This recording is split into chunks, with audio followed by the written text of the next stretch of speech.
Welcome to lesson 8. Today we'll be doing the limiting sum of a GP. We'll cover what is the limiting sum, when it happens, and what is the formula to calculate the limiting sum of a GP. Now to start off, I'm going to present you with a puzzle.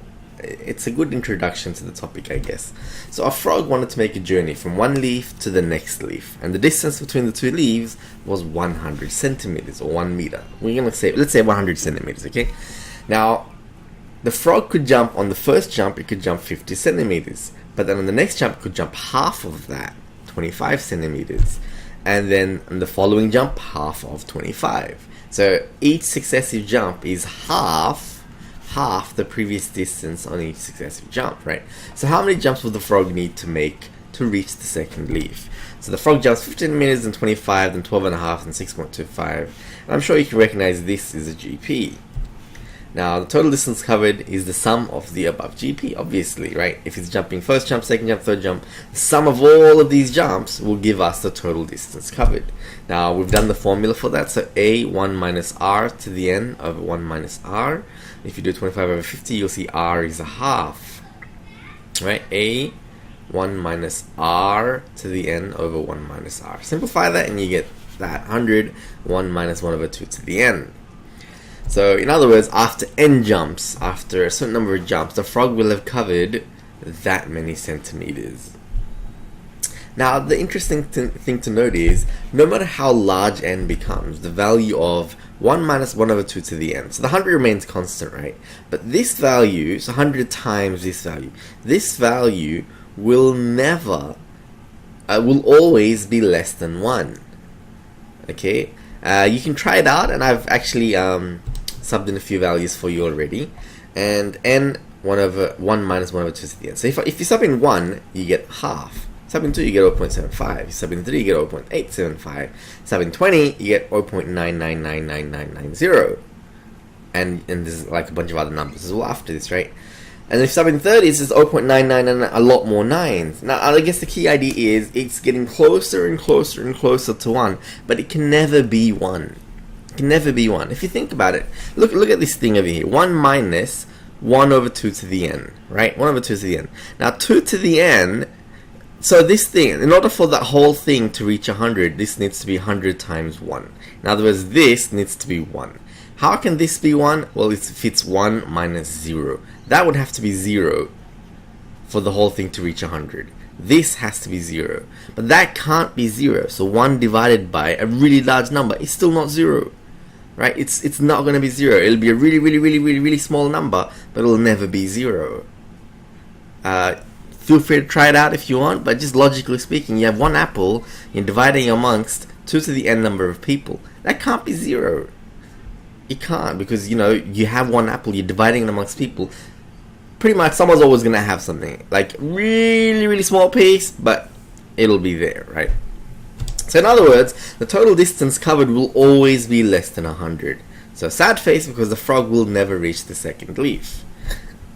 So why won't the frog reach the second leaf? Because of this 2 to the n. This is the key.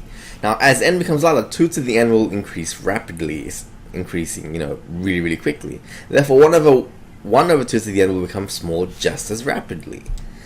Right? As n increases and approaches really large numbers, or infinity, however you want to think of it, 1 over 2 to the n will become infinitesimally small. Like really infinitely small, I guess you could say.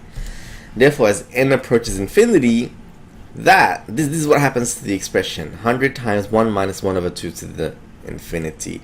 Now, 2 to the infinity, it's gonna end up being 0, or close enough to 0 for it not to matter.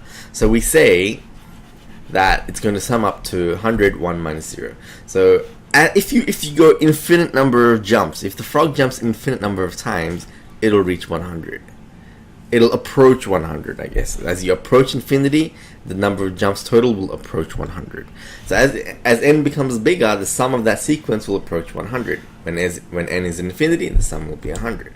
Mathematically, we say that the limiting sum, or the sum to infinity of the series, that series there, that series there, is 100. Alright, moving on. So figuring out the algebra behind limiting sums, let's say we have a random geometric series a plus ar squared plus dot.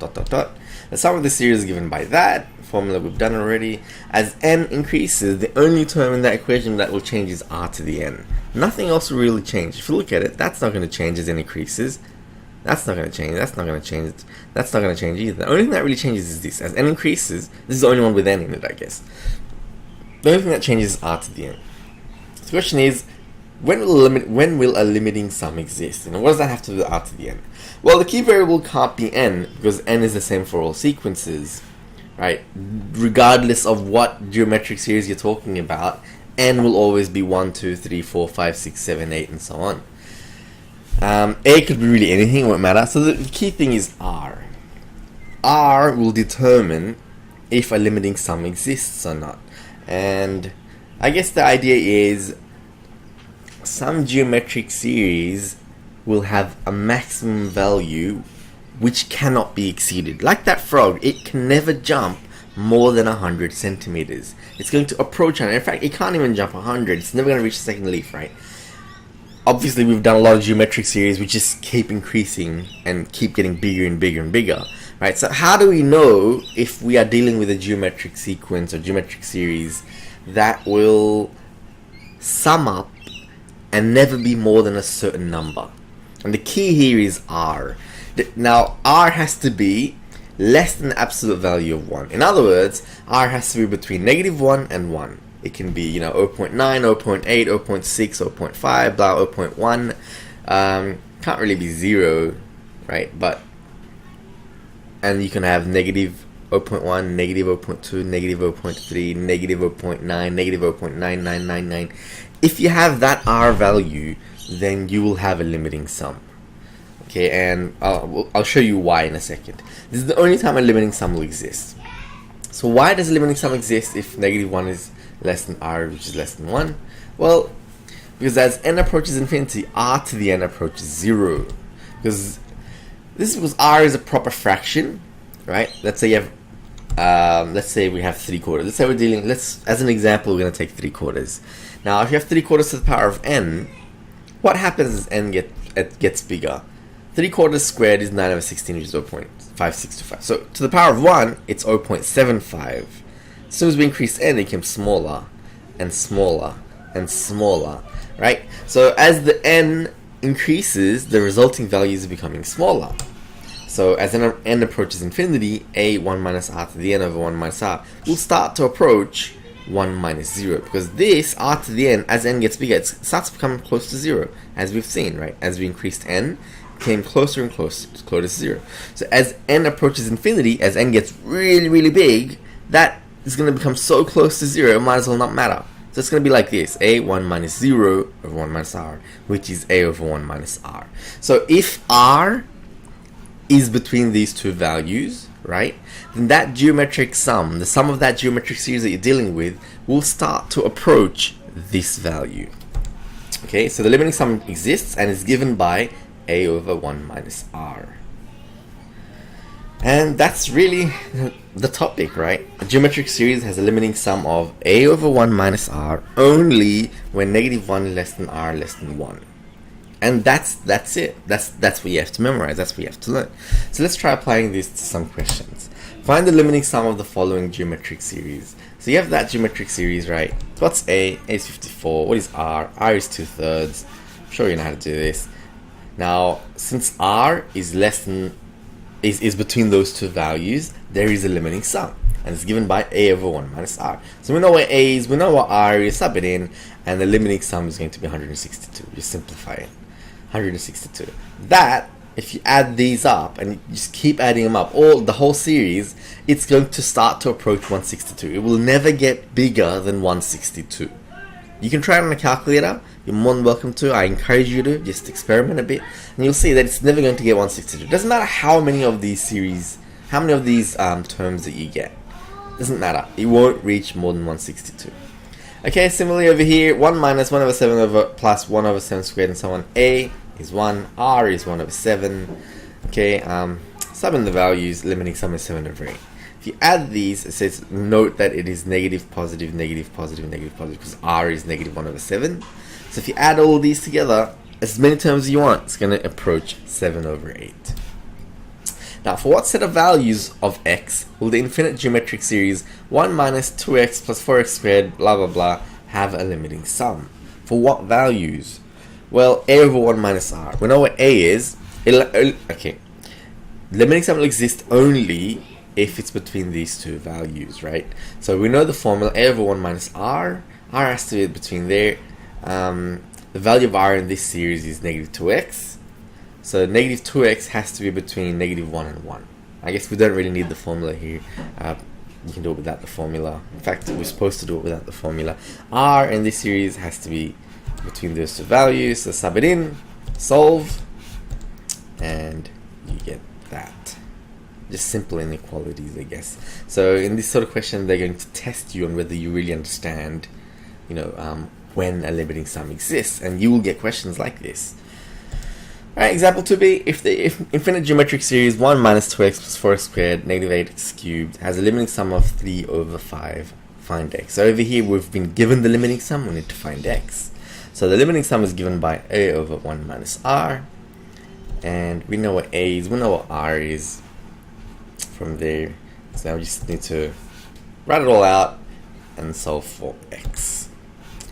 Limiting sum is 3 over 5, so this is the formula. This is the limiting sum. We know they're equal to each other. We solve for x. And fairly straightforward. It's just simple algebra. Cross multiply, expand the brackets, collect like terms, x and 1s, isolate x, and make x the subject, and you get that. Alright, so an interesting application of limiting sum questions is recurring decimals. I know we've done these in the past, but I guess we can do them using limiting sums, and you will get these sort of questions. I've seen them in trial papers before. And so a question will typically look something like this, right? The following recurring decimal as an infinite series, and therefore, and hence, expressed it as a rational number. 0.7 repeater. So 0.7 repeater is that. Now, if you rewrite this as, if you split up, okay, what we're doing is we're splitting up this 0.7, right? Then this, because we've already accounted for that, this will be 0.07. That will be 0.007. So we've basically split it up. If you add all these up, you get that. Okay. And now we can treat this as a geometric series, right? Writing as a fraction, and just so that we can see it clearer, a is this, and r is going to be 7 over 10. That's how much it's increasing. Oh, it's actually r is going to be 1 over 10. The 7 is not increasing. The only thing that's actually increasing is 10, right? The only real trick to the question is finding out r value, and if you're not sure, just use the term 2 over term 1 and on a calculator, and you get the answer, I guess. So a is that, r is that. We sub it into a over 1 minus r. Simplify, and you get 7 over 9. So this, as a fraction, is 7 over 9, I guess. Because as 7 repeater, this keeps on going till infinity. What is that as a fraction? It's 7 over 9. It's going to approach 7 over 9, right? Now, you get some harder ones as well, where you have 0.27 repeater. So it'll be 0.27272727 all the way on. Now, again, we're going to split it up a bit. 27 plus 0.0027, blah, blah, blah. And again, there's a small trick here. This is going to be 27 over 100, or 27 over 10 squared. That's going to be 27 over 10 to the 4, 27 over 10 to the 6. So you need to be careful with this so that you get the correct r value, I guess. So a is 27 over 10 squared. The first number is that, obviously. Now r, if you're not really sure, just do term 2 over term 1, and you get the r value. If you can spot it, good. But just to be safe, I recommend do term 2 over term 1, just to be safe. Do it on a calculator and you can't possibly go wrong. So r is 1 over 100. So the limiting sum is a over 1 minus r. Sub in the values, simplify, you get 3 over 11. So 0.27 repeater is 3 over 11. Alright, now a third type of question is, write the following recurring decimals as an infinite series. The one you have to write is 0.27 repeater. Only the 7 is repeating, not the 2. Now what we're going to do over here is the 2 is going to be separate. The 2 is not really related to this, right? And you might be tempted to say that a value is 0.2. It's not, because we're not saying 0.2 multiplied by something. And look over here, and hopefully it's a bit more clear here. 2 over 10. You cannot multiply that by 1 over 10 to get 7 over 10. It doesn't work. You can try it out. More than welcome. You can do this term over this term, and you'll see it does not equal to this term over this term. Okay, so we're going to treat that separately. We're going to keep it separate, and we're going to treat this as sum of a series. Okay, so 2 over 10 plus limiting sum of an infinite geometric series where a is this value there, and r is 1 over 10. Again, if you're not sure how to find r, this is term 2 over term 1, and you get the r value. Alright, so we know that's a over 1 minus r. Let's do it. A over 1 minus r. And we're treating this completely separately for now. We're not touching this at all. I'm going to simplify this. You get that. Now we can combine the fractions and simplify, and you get 5 over 18. So this, as a fraction, gives you 5 over 18. It's pretty neat if you ask me. You know, you can use series to do recurring decimals, and you probably never even thought of the relationship between the two. Alright, so that's it for today. Do the homework sheet. I've compiled a bunch of past paper questions from a variety of past papers. Enjoy.